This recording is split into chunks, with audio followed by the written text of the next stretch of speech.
Start with a row of alternating long and short stitches. This enables you to set the pattern for the repeat stitches as you fill in the design. Use long and short stitches alternatively to fill up the first row and the last row of the design. The in-between stitches can be of the same length.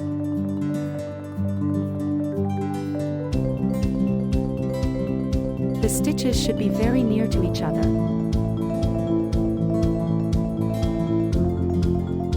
Work in rows from top to the bottom.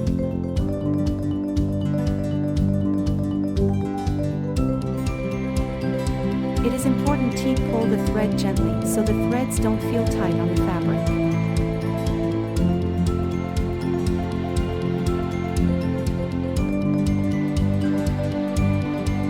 The stitch, as its name suggests, is made up of rows of long and short stitches.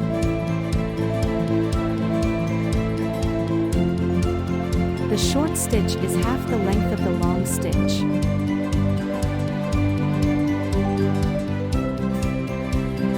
Long and short stitch is by far the best filling-in stitch for embroidery. It is also known as the brick stitch because of the layering pattern created by this stitch.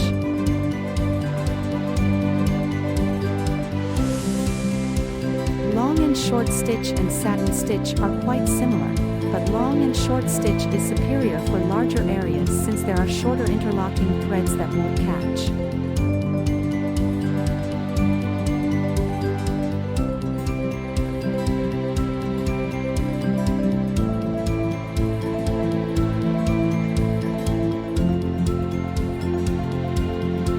Adding an outline stitch to the shape before stitching the long and short stitch can help make the edges a bit more crisp.